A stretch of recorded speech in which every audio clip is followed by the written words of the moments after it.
I'm gonna start calling people. I don't know. Some people really don't like when you say like, "Hey, guy," or "What's up, champ? What's up, boss?" Yeah, makes it feel like you're uncling him a little bit. Like hey, it's like you're little brothering him down, and you're just saying like, I don't really remember your name, but I kind of remember your face. Yeah. Hey there, hey you. Man. You. We had a baseball coach who used to call everybody Guy. I'm like, hey, I know we're all like dudes, but like the worst one to use would just be Guy.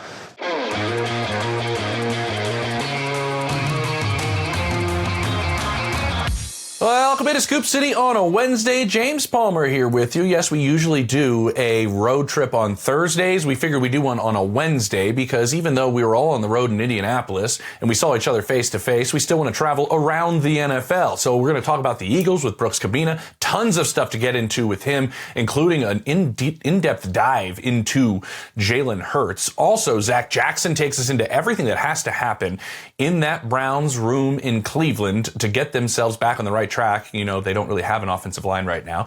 So that's one thing to work on. And Jesse Newell and I discuss what's going on with the Chiefs, what could be the proper moves around Patrick Mahomes, and maybe on the defensive side of the ball to get them back to where we're used to seeing them. So let's take our trip around the NFL, but this one's in person, and start off with my man Brooks.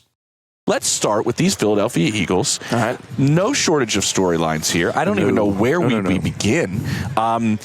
Let's start with where we think they go since we're sitting here at the Combine. Okay. And they've kind of steered away from a little bit of what Howie has done over the years. We're like, oh my God, we're not getting an offensive lineman in the first or second round the last couple of years. This is not a Howie situation. This isn't what he does. Where do we see Philly going when we kind of view this draft right now? Obviously, you can't predict picks because that's a little difficult, but where do you see them having a focus? Well, Howie Roseman's not the only GM that says they start up front, but that is something that he has done historically, and they need that on the offensive line. They had a couple of scares over the offseason. Lane Johnson at right tackle and Landon Dickerson left guard. Both of them had dealt with pain and played through that, and then there was questions whether they would be returning this year. They are, but you kind of look in this, and you have a starting center in Cam Jurgens who's going to Columbia for stem cell treatment on his back.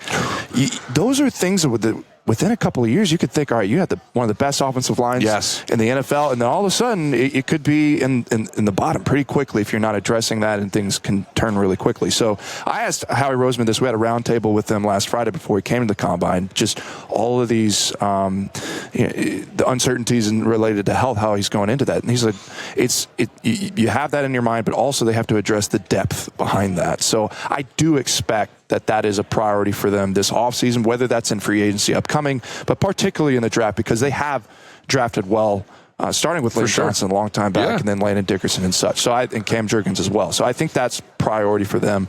Also, edge rusher is a priority position for them.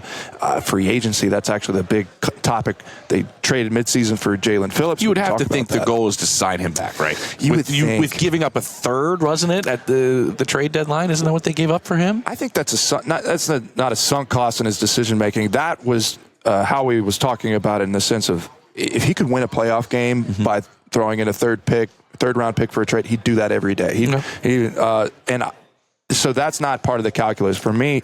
The things that I understand about this is like he's looking at, okay, he's in his prime at 26 years old.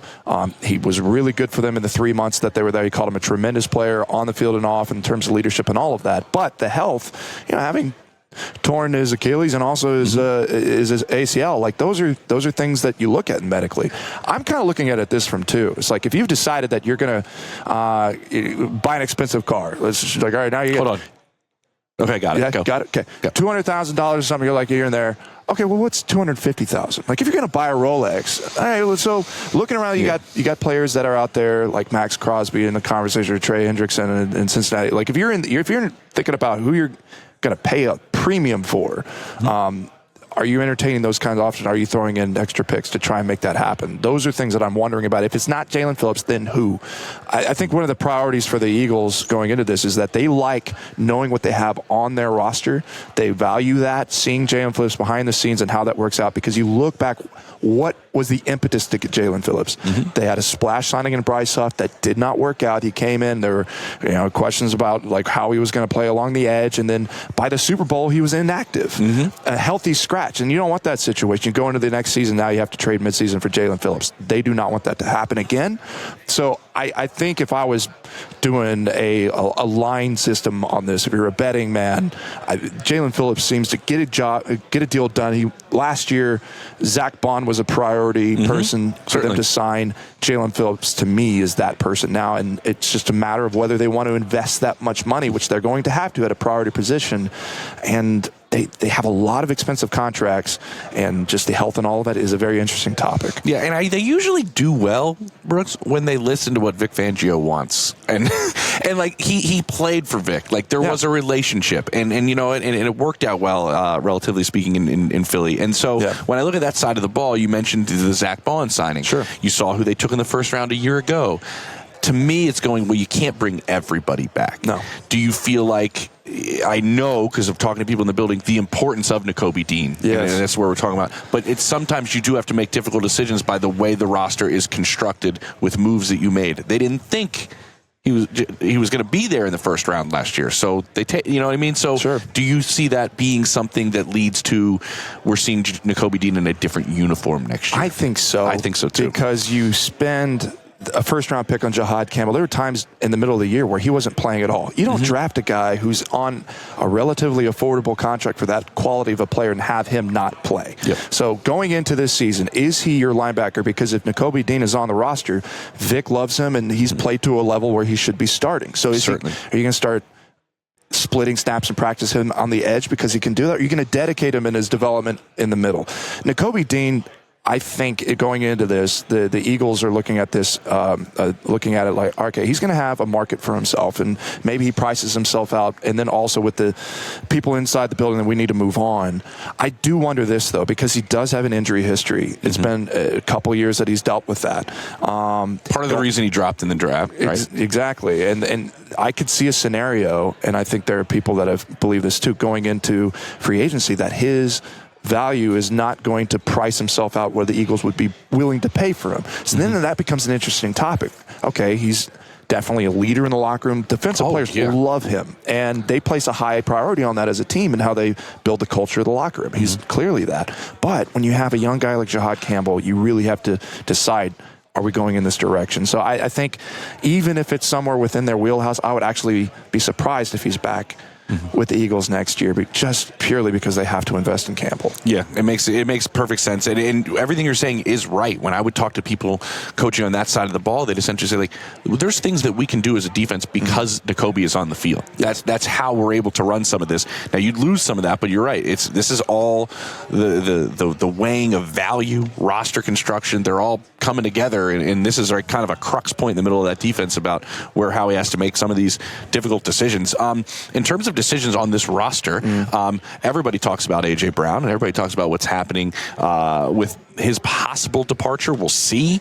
Do you see a scenario where, like, this got smoothed over and he returns, or are we past a point of no return? I don't think it's past a point of return. Okay. I think you're looking at a scenario where he's very clearly the Eagles want him. Howie Roseman has said this, Nick Sirianni says this, but you have seen throughout the last season, A.J. Brown made it very clear that he was dealing with on-field misery. And to the point of the last month of the year and not talking to reporters and dealing with his feelings kind of privately going into the year, the question is how, and Howie said this twice over the past week, is when you're building a good team, you don't do that by subtracting. The math of that is important because if a trade market comes to it where the calculus works out to be a match, I could see a scenario where A.J. Brown is not playing for the Eagles next year. It's just a matter of whether they can make up for that, because they do really like DeVonta Smith.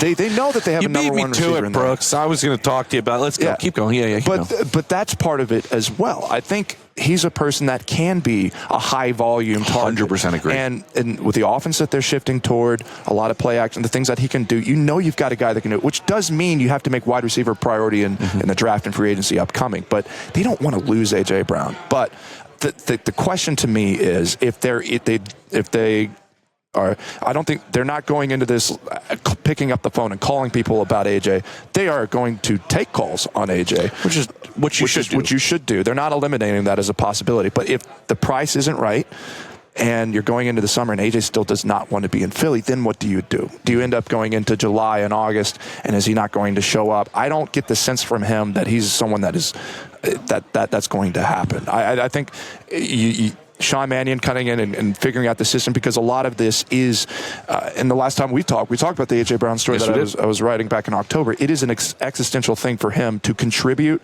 to be a part of the scheme and the system, and help the team win. And seeing the system as it's built out, if that comes to it and is like, all right, I can contribute in this way, I could see that also smoothing things over in those words. So there's a lot that could happen up into the summer, but I do think if the price is right, I could see A.J. Brown elsewhere. Okay. I get you. I did a sit down yesterday with Nick Sirianni, and Nick did tell me, he's like, I think there's really nothing that DeVonta Smith can't do on a football field. Yeah. Because I was kind of leading him into going like, I feel like we haven't unlocked everything that DeVonta can do. And that was his response. Like, no, there's nothing he can't do on a football field. He can do it all, man. Like, we need to find more ways to utilize Smitty in that sense. And that's whether I think AJ's there or not there. I think you still can do that and solve that. Sticking with that side of the ball, you mentioned Sean Mannion. Like, this is, again, another offensive coordinator. And we always go in Philadelphia, all right, how will it look different? How we will make sure. But at the same time, things always relatively go down one kind of path. And that's usually because you play to your quarterback strengths and how your quarterback plays. But how do you see this looking with Sean Mannion? And obviously we know the tree he comes from. Yes. But what do you expect to see in 2026? Well, we're going to see more of the zone run schemes, whether that's outside zone or inside zone, and then the play action built off of that. I think you'll see that transform a lot of the not a lot of the positions, but specifically tight end and how they need to get better at run blocking, but how that relates to their quarterback and Jalen Hurts. We've seen a little bit last year what they were trying to do that I think will expand. More under center, more play action rollouts. The sideline, which has been within Jalen Hurts' wheelhouse for the last 6 years, is opened up in that sense. You can eliminate one side of the field, and then you can have levels across to the side that go deep, middle, to your tight ends and all, and that. And then, because you can see it in the hires that they made also beyond just Sean Mannion, it's, Chris Cooper comes from the Vikings, and, Ryan Mahaffey has that as the run game coordinator. He as a wide receiver coach back, and has experience in that as well. I think you're going to see a lot of that shift. And they've got a really good offensive line that if they're all healthy and are playing, then they can do anything. So you've got that, and he was just talking about Nick Sirianni about Saquon Barkley. His yards before contact last year were to New York Giants levels. So if they can get the scheme cleaned up, quite frankly, when I was watching it last year, there were just offensive linemen blocking grass. It was muddied. It needed to be fixed if that's what they were going to do. So you'll see a lot more of that. I think that's within all of their strengths. And you mentioned DeVonta Smith, and I'm not trying to put a feather in my cap, but I covered college football before covering feather the hell out of your cap. I was a Heisman voter in 2020. See? And I was covering LSU football, and Alabama came to LSU, and DeVonta Smith beat them every which way. In the slot, out wide, in the backfield, all over the field, and I wrote a column after that was basically DeVonta Smith should win the Heisman. And I voted for him to win the Heisman, and he won that. And Saquon Barkley says it himself. He thinks people forget that he won the Heisman. And he doesn't bring that up himself. He really can do everything on the field. And I think in this system that they're moving toward, he really is someone who works all levels of the field, can work crossers, and I think would play really well off the play action, because people remember the kill shot in the Super Bowl. Play action deep. So, Smitty. Yep. I'll just put a feather in my cap as well. I was at his pro day at Alabama, I remember, and I said, this guy, I think he can do everything on a football field. And now Nick Sirianni said that to me this week, and wow, I called it all those years ago. There you go. And Brooks called it like even before I did, which a couple of guys know what they're talking about here. With Jalen Hurts being the linchpin to that offense, what does he need to do differently? I know we always play to a quarterback strengths, and I understand what you're saying. Like, but we didn't see him run this past year. Was that a Jalen Hurts decision? Was that a Kevin Petula decision? Are we going to see him get back to using his legs? Are there, the middle ground you need to find? Like, the coach needs to adapt to the quarterback, but sometimes the quarterback needs to go like, well, I could improve this because this system allows me to do it, and that's a big part of what we're doing. I need to grow in these aspects. I do think Jalen has grown as a quarterback throughout the course of his career. I think he works his tail off. So what are we going to see maybe different from Jalen that he has to do to make all of this work from his side? From what I've covered with Jalen Hurts, I think the number one thing is trust in the system, in the coach. I talked from people who have coached with him, from Lincoln Riley to Kellen Moore, in stories that I've written, and through those stories and then just a sense of being around him and talking to him. Like, he is somebody, I think, that people get a sense that, like, on a given week, because the way Nick Siri talks about it is like he can do anything. That you would go to him and he'd say, like, all right, we're running the triple option this week. And he'd be like, let's do it. That's not the sense I get. It's a, hey, let's do this, and he will challenge those things. He will be like, I really want to understand what it is we're doing because I know what I'm good at, and we need to meet in the middle on this. And that can be a back and forth that takes time. And with all the offensive coordinators he's had over the years and all the quarterback coaches he's had over the years, someone to come in with conviction and saying, this is what will work. Lincoln Riley told me this in a story I wrote during the Super Bowl run. Like, before he even recruited him to Oklahoma, it was like, they spent hours on the phone, him asking, what are we going to do? And he hadn't even committed yet. So, like, to me, Sean Mannion is like, you got to be in this situation where you have conviction in what you're saying and hearing what Jalen Hurts believes he's good at, knows how to merge. And if it doesn't, to basically pitch him why these strengths are there. And one of the things that I think stuck out to me, Howie Roseman mentioned this, that in his interview process, with the things he wanted to do in the new system, he was matching film things that Jalen Hurts had already done over the past couple of years and saying, this, we're going to expand. This, he's good at. These are the things in the system. And if he does that to Jalen Hurts as well, in the things that we don't see so often, like, I did a story about how over the middle, his volume is half that of some of the others that are in the elites. If he can take a window of that and say, hey, this is what you're good at, I've seen you do this, and this is why we want to do this, I think that's the next step. Because people talk, the discourse around Jalen Hurts is a lot of like, what can he do and what can't he do and what can he do better? And it's from watching it, that's fair. But I think fundamentally it's about trust and whether the person and the continuity that he's lacked for him to take the step and say, okay, let's do this. I think that's the number one thing in this. I love that. I love that perspective. It reminds me a little bit of a conversation I had with Sean Payton last year where we were just kind of talking about quarterback play, and I was asking him, like, hey, how high do you rank a quarterback's ability to understand what they can't do? Right? And, that's kind of an interesting way to look at it because we always look at it from the other side. And he's like, that was Drew's biggest quality.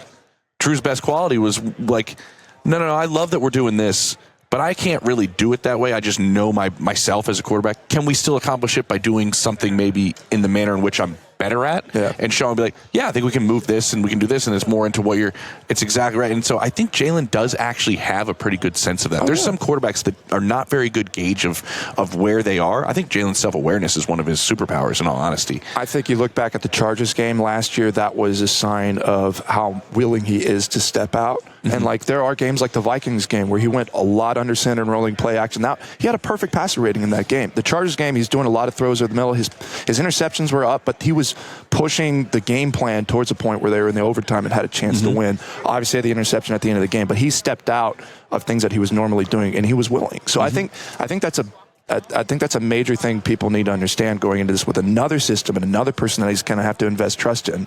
And I know he would prefer not to do that, but that's the circumstance that it just seems to be his albatross over in Philly. But to me, that's the perspective that I think is most important. That's awesome. We could talk birds, we could talk Jalen Hurts all day, but we got to keep this show moving. Mac, who do we have next? Is it Jesse Newell rolling in?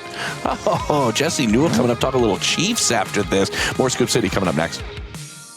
Scoop City at the Combine, James Palmer, Jesse Newell with me here. We're going to talk about the Kansas City Chiefs. Why wouldn't we, right? Big offseason, weird offseason, right? Yeah, longer offseason than normal. I'm not used to it. No, Been I don't think anybody in the organization's used to it either. This is not right. There was, I ran. This is what we do at the combine. Last night we're out, we're having a good time. Run into Mike McDonald, who should be the guy that is, the belle of the ball here, the Super Bowl winning head coach. And I'm like, Mike, you should be enjoying this week. You should be just floating through Indianapolis with a Super Bowl title and victory parade right behind you here. And he goes, I looked for a new offensive staff within 6 hours of that parade. Like, we were interviewing people. Like, there is no time. And I was like, welcome to the world of Andy Reid. Yeah. And that's what him and Brett Veach have had to do each of these last several seasons, but a little more time here. Let's start with the draft, because we are at Combine. We have a lot to get to, but they are picking, like you mentioned, it is different for Kansas City. It's usually the end of the first round is where we're seeing them making a selection. Number 9 in this draft. Where are we going with a top 10 pick for the Kansas City Chiefs? You can tell me the last top 10 pick for the Chiefs, right? I cannot tell you that. 2017, a guy by the name of Patrick Mahomes. I know that guy, and they had to trade up to get him, though, so they weren't originally in that spot. They had to move a great distance to get to Patrick Mahomes. Finally in a spot where you don't need to trade multiple first-round draft picks to be able to go up and get that particular spot.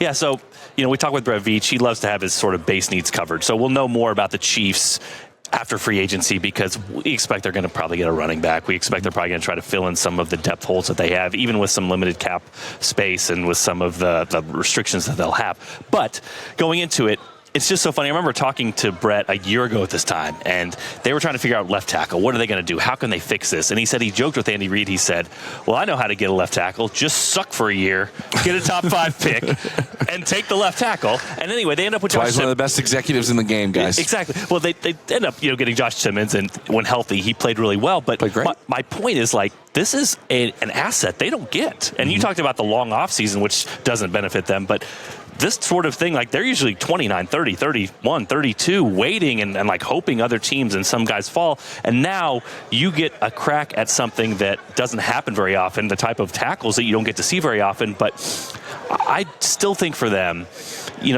it's a weird draft in that some of the top guys, some of the cleanest tape, if you will, is Jeremiah Love, it's Caleb Downs. It's these non-premium positions, right? Yes? Well, I know, but you said a running back, and this is the Kansas City Chiefs. But I'm telling you, Brett Veach never gets to draft an edge rusher up here in the top 10. He doesn't get to draft probably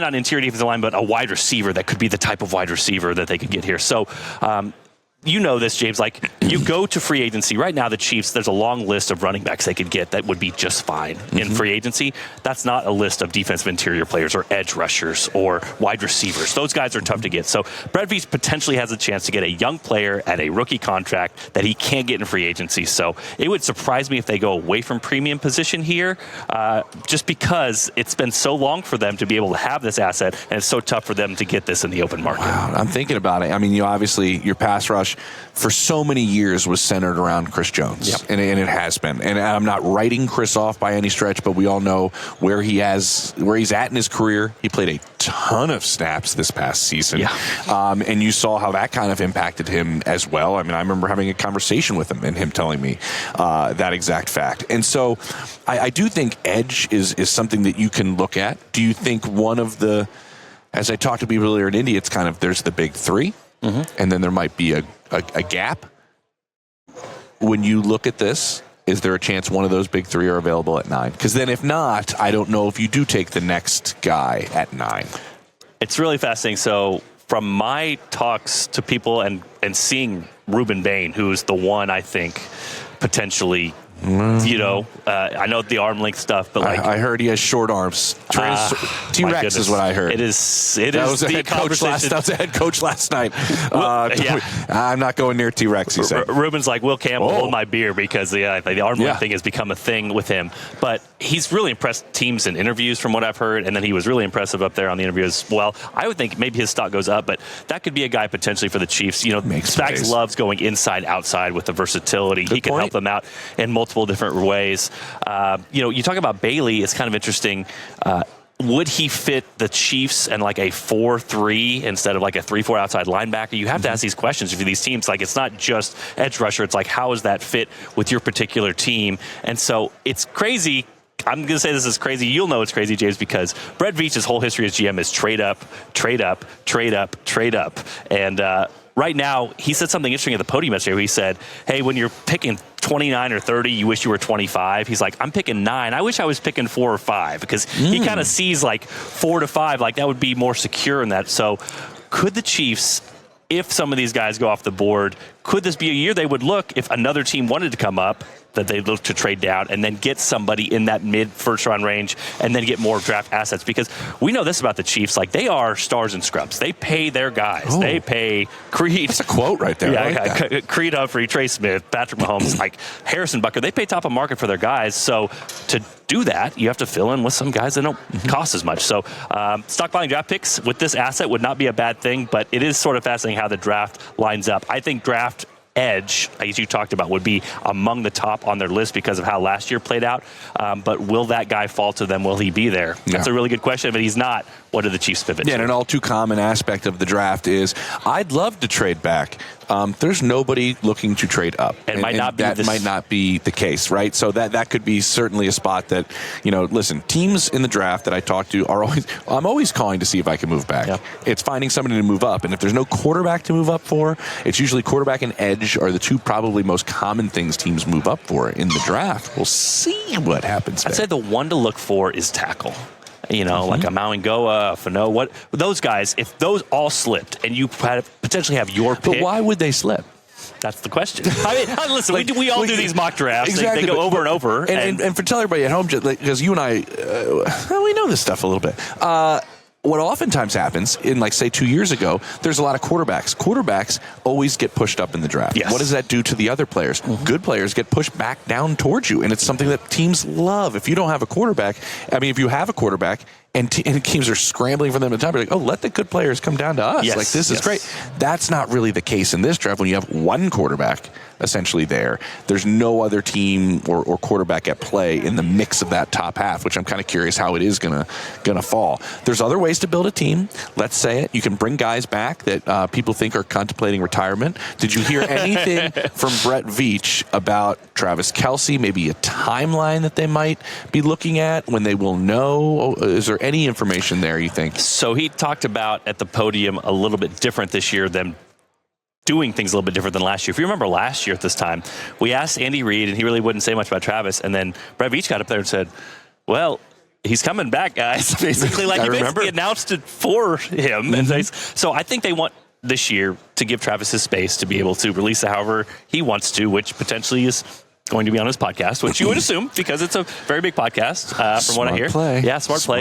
Exactly. You could have someone announce it if you wanted big numbers. That would be even bigger. Jason's a very popular guy. That's what I was thinking about. I was thinking about Jason. I was thinking about Bo Allen. All right, go ahead. The one difference between last year and this year is that last year he was under contract. So the decision was, do you want to come back? If so, here's what you're playing for. It's a little more complicated this year because we just talked about the Chiefs' salary cap issues and how they have to get some restructurings done, how they have to make some cuts to potentially get under this number. And now, if Travis comes back, you have to negotiate a contract for him. And what does that look like? What would that look like? And do you think he cares about the number? So that was the argument I made. I think his agent does. And I think potentially we've heard guys in the past like the Patrick Mahomes of the world said, I want to get paid a lot because I want to help out future quarterbacks. I don't want to give back money that would hurt them in the future.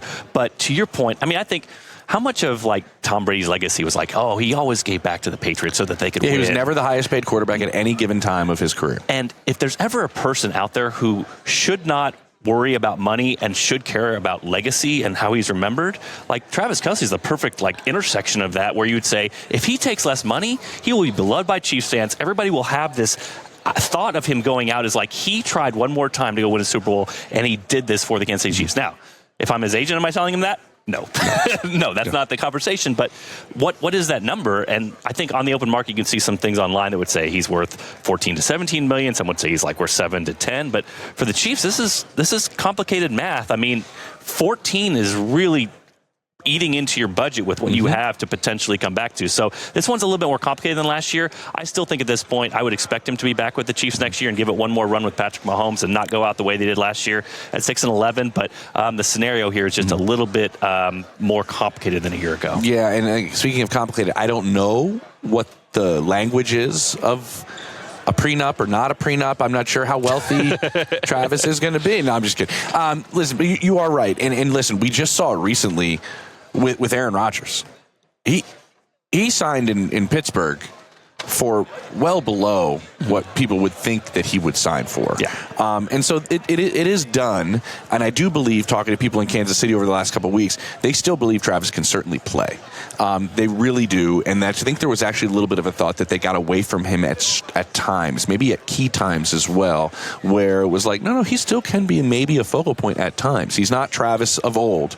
But maybe we should remember that this guy understands space better than anybody on the planet, him and Patrick, the way they work. Speaking of guys that can understand space and create it, there's a certain wide receiver that everybody's been talking about, and that's Tyreek Hill. Obviously, made his bones with Patrick Mahomes and that group in Kansas City. Do you see a reunion? I don't think it's in the near future, to my understanding, at all, because health is still a while away. Mm-hmm. But is this something that the Chiefs could look into? Maybe he's available for the second half of the season. There's some people that believe that you might be able to get him in your building the back half of 2026. It's complicated, right? Mm-hmm. I mean, you like to say complicated, Jesse. You think a lot of these are everything's complicated. Yeah, well, it's the NFL. Here's the reality with Tyreek. From what we've seen on social media from him, he wants to be back with the Chiefs. He said that. He's basically come out and told the team, if you're ready, I'm ready, sort of thing. And you would think that if that's the case, he probably doesn't care too much about the money since he got paid from Miami. Now, I asked Andy Reid about this last week at his press conference, and he basically, his thought was sort of, is he healthy yet? And he talked about he's due for another surgery. He has to get rehab. This would not be a thing until probably the second half of this particular season. If he plays in 26. If he plays, there's some people that I've talked to that think he may not play in 26. It was a serious, I mean, we all saw it. It was Yeah, we saw it, Jesse. Thanks for bringing the visual back up. We all saw it. I'm sorry, everyone. But there's just more to it. The off-the-field stuff, we know that's a part of what he does, and the Chiefs already have right now. This is the specific scenario they have. We know that Rashee Rice is caught up in more off-the-field stuff, and not only would that be, a couple guys that you potentially have on your team that you're trying to navigate these things with, but they're in the same room together and the same position group, and so how much does that impact if the Chiefs would want to have a reunion with Tyreek Hill? So Andy basically said, when I asked him the question, he said, we know as much as you guys do. We monitor these things. We talk about everything.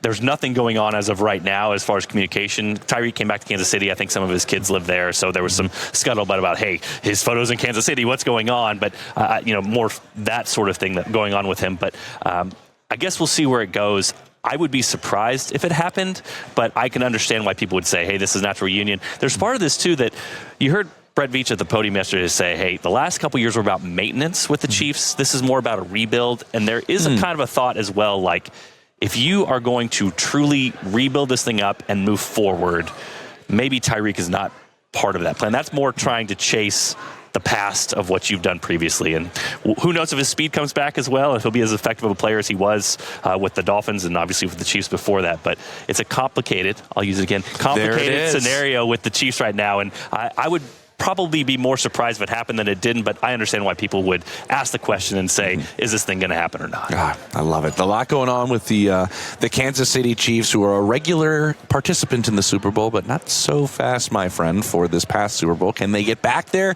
We'll see. I would say it's probably complicated. All right, Jesse, appreciate it. One of the more complicated individuals I've had is the pleasure to sit down with here at The Athletic. Good seeing you, buddy. Appreciate it, James. All right, joined now by Zach Jackson talking about the Cleveland Browns. I just mentioned to you when you sat down and we started just shooting the breeze here. Todd Monken gets announced, head coach, okay, kind of out of left field. Has your perception from when you found out the news that he was going to be the head coach to now we're working through the combine, same, different?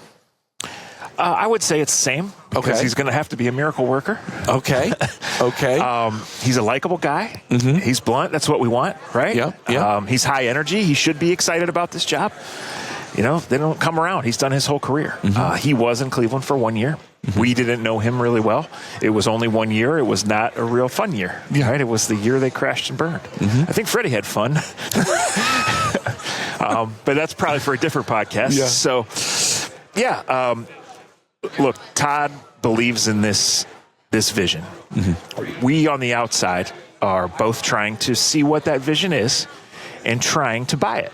And frankly, part of the reason we're not buying it, and frankly that a lot of people aren't that excited about Todd Monken, is what we have seen just is hard sell, right? The whole offensive line's leaving. The quarterback situation's a wreck, and the receiving core is generously bottom 3. This offense stinks and has stunk, and they chose to make Kevin Stefanski the scapegoat for it. And they didn't win. They were unwatchable on offense. Yes. But they just had no dudes. Yeah. And they have fewer now because all the offensive linemen are leaving. Who is it? All 5 are gone. They have 6 guys who are free agents. And so I don't know, Joel Bitonio's dropping some hints that he wants to keep playing. I don't know where he stands. Wyatt Teller's definitely leaving. Jack Conklin's definitely leaving. Ethan Poshik is injured and won't be signing anywhere immediately. And I can't imagine Cam Robinson's coming back just based on the way he played. Tevin Jenkins is also a free agent. He might be back. I mean, he's a guy they brought in last year because he can play multiple positions. Because, he's played. When he's been healthy, he's been a good player. So, if they had a game today, do you want me to go over who the starters would be? Yes, I do, actually. Okay, Luke Whippler would be the starting center. Okay. He's been a backup. He's under contract for 1 more year. KT Leviston would be the starting left tackle. They acquired him for a 2028 7th-round pick last August. Okay. DeJuan Jones, who's been good when he's played, but all 3 seasons on IR, would be the right tackle. Tevin Jenkins, assuming he's not on the team, so I can't say. So they wouldn't have a left guard. No. And the right guard would be Zach Zinter, who's been on the team 2 years and never even dresses on game days. Okay. So that's who it would be. So that's why they're in the market here and everywhere. And everywhere. Offensive linemen. Yeah, 100% they are. Trade, free agency, wherever you can get them. Exactly, however you put that together. How do you see them, because when you're in a position like that, it doesn't come along, honestly, ever. But you want to do it the right way. You want to have your team built in a manner in which it's sustainable, but you need bodies at the same time. How do you find that balance between both of those, doing this with the new coaching regime? Yeah, I think you have to go long term, and I think you probably have to say simply, we're going to draft our tackles pretty high. Maybe not 6, but maybe. Right? And then we're going to find the other guys later round picks, waiver wire, later levels of free agency. If there's a veteran offensive lineman that has been priced out of his team or has been replaced by a better young player and he's available for a late round pick, the Browns are going to explore that because they have to. And that same goes for wide receiver. Yeah. Where do you see them going at 6? I see it's tackle probably, but it has to be tackle or wide receiver. There's just no other option, right? And I hate to say, especially about the Browns, that there's no other option. But this best player available thought, or they could take a defensive player and add to their strength, they just can't. There's just no offensive tackles. Jerry Jeudy has had good moments in his career, but he just had one of the awful years of all time. Yeah. Right? And there's nobody else there in that receiving core. So Harold Fannin is a unique player, and he's a tight end by position. He really is. But he's going to be awesome when he gets in a real offense. Tight end, wide receiver, fullback, quarterback. He did all those things, right? But they need help everywhere. And once they get better, Harold will be even better. He's 21 years old. Yeah. But, man, I don't, all the rest of that group, the pass-catching group, Njoku's leaving. He hasn't been good in 2 years. And, Isaiah Bond is probably an NFL player, but we don't know for sure. Yeah. So there's... Elijah, it sounds so depressing. It's every day of my life. That's why I look so... It's every day of my life. Oh, my goodness. Listen, but who would you take receiver at 6? Maybe one's gone before you, right? There's a chance. Yeah. But who fits what Todd Monken wants to do? Well, people are fascinated by 2 people, and one of them is Tyson because his brother plays for the Cleveland Cavaliers. Yes, he does. And everybody knows that he's just a big, fast dude. And the other one is Carnell Tate, who played for Ohio State. Now, he was never the number 1 wide receiver, but he's got some skills there. Oh, he certainly does. We're all T. guessing. Higgins is the comp that I keep hearing from teams. I think that's fair. Yeah, I'm interested to see Carnell here and see how big he really is. I did see him play in person last year, but it was in row 146. I wasn't exactly scouting. no big deal. Right. Let's go. So those 2 come to mind. I know there's a lot of buzz generating for Mekhi Lemon, but they pick at 6 and at 24. So probably they're going to get a tackle and a wide receiver. Are they going to trade down? Are they going to be in the quarterback mix? Is there some surprise there? Maybe. But you could say with a pretty fair percentage, strong percentage, they're going to start the draft tackle, wide receiver, and then What's the quarterback situation? Who else is available? Where else do you go? Yeah, let's talk about that quarterback situation right now, because obviously there's been some reports out there that was like, oh, they're looking at Malik Willis, or they're looking at Ty Simpson. So I started asking around inside the building, and you know what the response back was?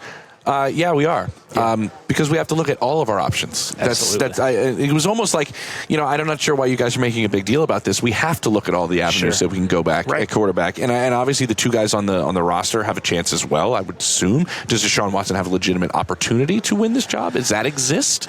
Yeah, it does. But to me, that is the most counterproductive, embarrassing thing. Very true, but I also love that I asked about Deshaun Watson before Shedeur Sanders, which is like probably something nobody's done on any show. Yeah. Okay, we can start there.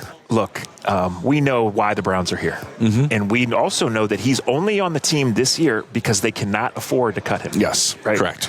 And so the cap hit is as astronomical. So they have to redo his number to assure his roster spot and open up space to go do this business that they need to do. And that's fine. They were never going to play him on that number, even if he was healthy and playing well. But he's only signed for one more year, James. He has never taken over the building as a great player or dynamic leader. He has not played football at all since October of 24, and we saw how he played the last time he had a long break, which was horribly. Okay, so even if he would come in and play, whether by forced or by winning the job, which wouldn't say a lot about anybody else, like the level at which he would have to perform and the team would have to perform to justify that as being best for the future or winning anything, it's just unreachable based on the 19 games we've seen of Deshaun Watson. He has played 3 good games. I mean, it's been awful. I remember where I was when the trade was made, and every minute of it's been awful. And I don't work in the building, so I'm just there 5 days a week. It is fascinating, though. I mean, it's going to go down as one of the most wild things we've seen in NFL history, because if you go back, and I was talking to somebody the other night about this, you go back and watch that last year in Houston, he was incredible. Sure. I mean, they were awful. And I think he had like a 70% completion percentage and led the NFL in passing. It was unbelievable, and they were just bad. Yeah. So nobody saw this coming. I mean, there were other teams that were in the mix. Let's be honest. It was not, the Browns were not, they were not going back and forth this against themselves. Right. There were 3 teams that all thought they were going to get him. They were probably bidding against themselves over a certain number, which is how they got him. Possibly. But I don't know. They did have to beat those other teams. I remember getting text messages from like people inside. I think we got him. And then like the Saints, I think we got him. I'm like the Falcons, I think we got him. I'm like, y'all can't have him. Well, he did tell the Browns David. no the day before. I know. That they got him. Yeah. Okay, the other quarterback in Shedeur Sanders. I was told as most recent as yesterday, no, our plan is not to go in 2026 with just Shedeur and see what happens. That's not the plan we want. Yeah. That might be what ends up happening, though, that they just see what he can do in year 2. I think they're in on Malik Willis. I think they have to be. Right? I think they have to explore every option. I think what Malik Willis has done and can do, because he's still very much a projection, fits what Todd Monken would like to do, and it fits what wins in a lot of places. Malik would be your starter. Otherwise, you have a competition, and Shedeur is one with an asterisk or with just until he's not. Yes. Right? And that would include they could trade for Anthony Richardson. They could trade for Tanner McKee. They could draft Garrett Nussmeier. They could draft Ty Simpson. They could do all of these things and have a competition. Last year, they tried to have a competition. It really wasn't. It was kind of came off like the plan was just kind of made up on the fly because, we all remember that they weren't even going to draft Shedeur Sanders. And they drafted another quarterback that was a complete flop. And then they muddied everything up by taking Shedeur Sanders. Is Dylan Gabriel just like, when you said a complete flop, does he even have a chance to be the starter? No, he's just overwhelmed out there. He's just not big enough. Okay. Yeah. All right. We saw it. So is it going to be an outside guy? Is it going to be a true 3-man, 4-man competition for a certain number of months and then whittled down to a 2-man? Is Shedeur going to take it? We don't know. Shedeur did some impressive things, and we're grading on a low bar here. We've talked a lot about the history here. When I sit at practice or stand at practice and I watch Shedeur, I see throws that haven't been made a lot. Okay. Now, he got in the game, and we saw a guy who can do some things. We saw a guy who has a long, long way to go. And he was bad, frankly, the last month of the season. Now, his supporting cast was bad. Yes. The season was tanked. But in every game but one, he had a drive, a moment, a quarter, something that said, hey, he's got a chance. And I think that they really believe that. So, like I said, I think Watson is last resort only. I think Shedeur is number one, but the least comfortable, safe number one could ever be. Okay. And maybe on March 9th, the whole order changes. Maybe on March 15th. Maybe on April 25th. Maybe 3 more times through the summer, because that's what the Browns do. 12 guys have started since the start of the 23 season. Right? And some of those have been back and forth. Yes, but they have. Like Bailey Zappi, Dorian Thompson-Robinson. You're bringing up the names, baby. Let's go.